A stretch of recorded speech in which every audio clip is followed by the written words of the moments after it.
Welcome again to Family Lifeline.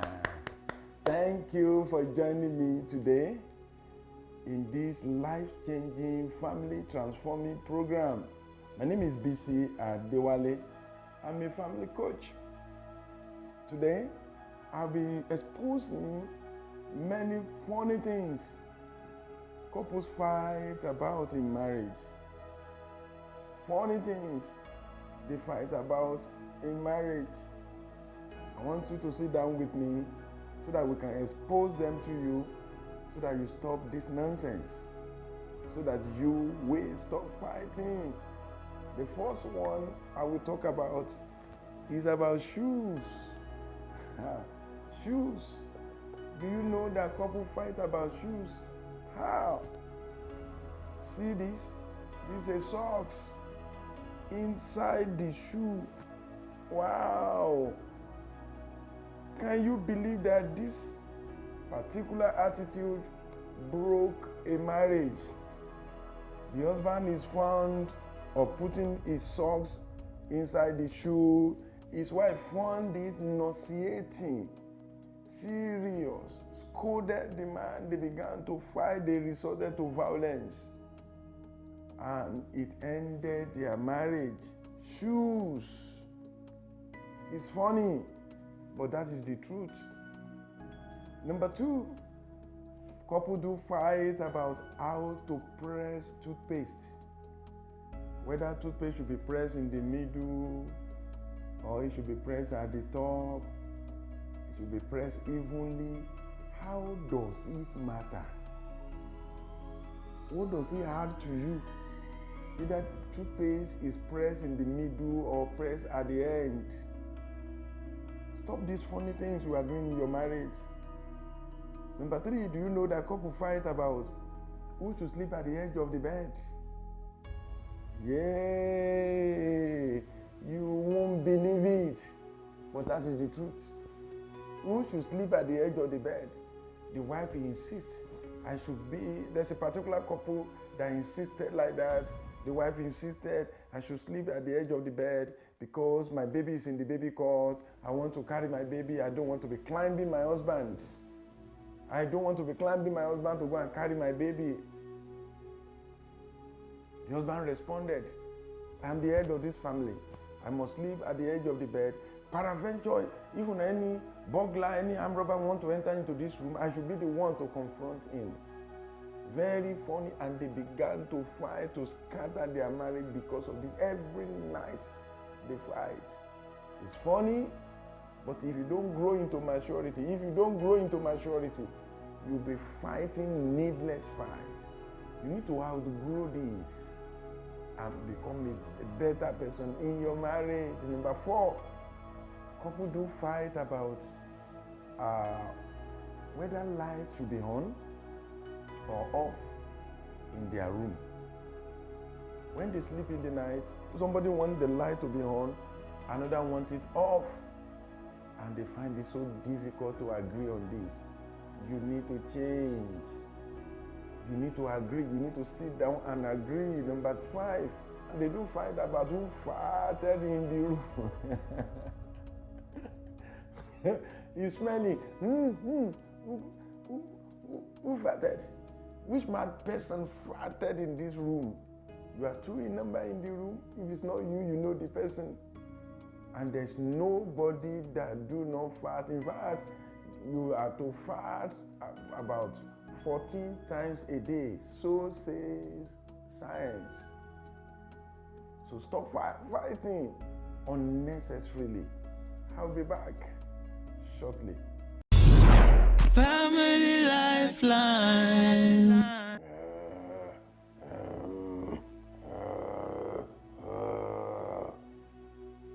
Do you know that couple do fight about snoring? You are snoring too loudly. You snore. And they fight about that. You see, our sleeping position can make us snore. What are you supposed to do? Turn your spouse on his or her side. If you are sleeping like this, you are likely going to snore very loudly. And it can be disturbing at times, but that should not cause wahala or trouble in your marriage. Turn your spouse to the other side. The snoring will go down. And to be sincere with you, people that are a little bit fat, they can snore more. But I have seen couples that separated room because of this.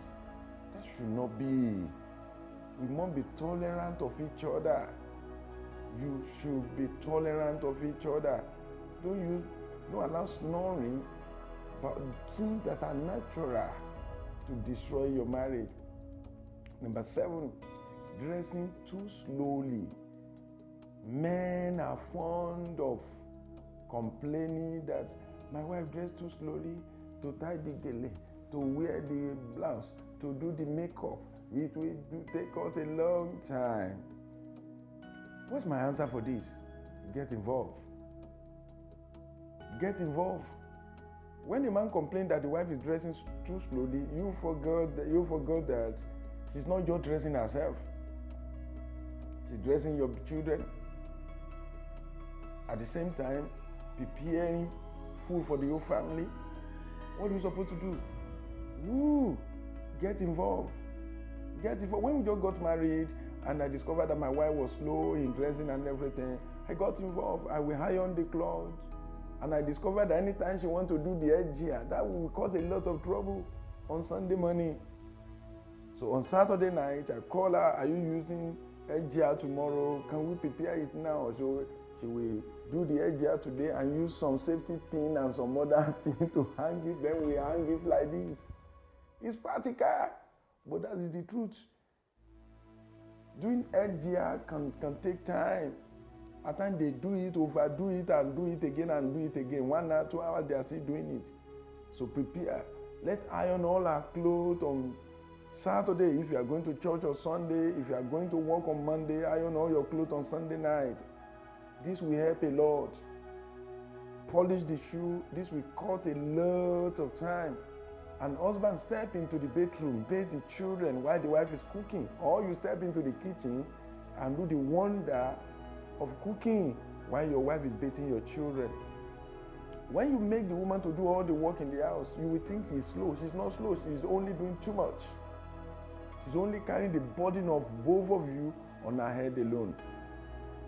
You know, cooking for your wife, cooking for the family only make you a more loving, a more romantic husband. That does not demean you. So your wife is not dressing slowly. She's just carrying too much. And at times I need to agree with some men. Some women can be slow. But you know, women are normally slow. So what are you supposed to do? If you are going out by 7 a.m., make sure you give her an hour. Say get up by 6 a.m. She will start preparing little by little, and by 7 so if you are going out by 7, you better call it 6 a.m. That is natural of a woman. That femininity is a little bit slower because they care for details, not because she's careless. And the thing that's happening in your house is not an isolated case. It's happening all over. But wise men know how to handle their wife better. Number 8, food not ready on time. You will see some men shouting, my food, what's wrong with you? My food. Do you know that your wife has no power? At times she has no power on either the food will be ready on time or not. She started cooking, but the gas cooker and some other thing we get involved. And you know, when a man is hungry, the time suddenly becomes too long for the food to be ready. Not because the time is too long, but because you are really, really hungry. So what are you supposed to do? Let me talk to women. When your food is not ready on time, get your husband snacks. Make sure there's something inside the fridge. Make sure there's something, little snacks for your husband to take when he's cooling his appetite, you know. An hungry man is an angry man. So you need to understand that. Men, please cool it. Look for something to eat. Drink a little water. Pick 1 or 2 snacks from the fridge. Take some apple here and there, fruit, juice, and many other things like that. Then we cool it instead of making your house to be on fire because you are hungry. Family lifeline. Number 9, we should pack the plate after meal. You know, majority of men will finish eating, they will just leave, pack the. It is the wife that must pack the plate. That job looks feminine, but there's nothing bad if you do it one time or the other, and you should not be fighting on that. And wives, don't wait for your husband to pack the plate. Pack it. Say to yourself, you are a good woman, you are a virtuous woman. Don't leave your kitchen dirty, don't leave your dining table dirty. Do something. We should open the door for a visitor, especially for young couples.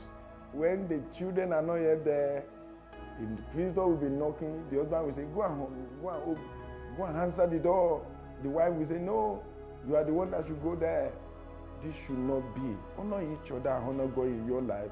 Stop fighting on things that are not really serious. Number 11, should our siblings stay with us or not? This is another thing people fight about. I want you to sit down and discuss about it. Please discuss about it. Talk about it. And let me balance it. If the sibling of the husband had the right to stay in your house, then the sibling of the wife had the right to stay in your house too. All you just need to do is to agree on it. Are we financially buoyant enough to allow anybody to stay with us? If you say no, how many? If you agree, then which of our siblings? And you have to balance it. 1, maybe 2 from each side of the family. And anybody that is staying with you should support the wife in cooking and doing a lot of things. I know some siblings from the husband family, they normally come like a master. Eat. In fact, some will not wash the plate, some will not flush the toilet because their brother is the owner of the family. That is barbaric. They must be living in 17th century. Wow. This is 21st century. Let them wake up. The issue of she's the wife of my brother, then she's my wife. That has gone with the war of Hitler, Second World War in 1940s. We are now in 2000. Wake up. Wake up. Let's eradicate this barbaric custom that will make a wife to be serving 10, 15, 20 people from the husband's side as their slaves, as their servant. It's ungodly, it's unrighteous. It is not all right. So anybody that stays with you, men, listen to this. Anybody that stays with you should support your wife in taking care of the family, in taking care of the home, in sweeping, in washing. They should not just sit down as if they are the master and the lord and the employee in the family. That is not okay. Number 12, who do our baby resemble? Do you know that couple fight about this? This is nonsense. Baby can resemble daddy today and resemble mommy tomorrow. So baby resemble both of you. But women, please, let go. Let the glory belong to your husband. Make your husband happy. Always say the baby resemble the father. Even if it is obvious the baby does not resemble him, it will sweeten the ego of the man and give you your peace. May the Lord bless you. Thank you for joining me in this video. I will continue from this place in the next episode. I will tell you more foolish things people are fighting about and how to resolve the problem. Because if you don't know how to handle these small things, it can scatter your marriage. Don't forget to follow me on my Instagram account at Bisi Adewale, LinkedIn, Twitter at Bisi Adewale, and subscribe to my YouTube channel at Bisi Adewale. Thank you for joining me. Remember, your family is very important. Take good care of your marriage. Family lifeline.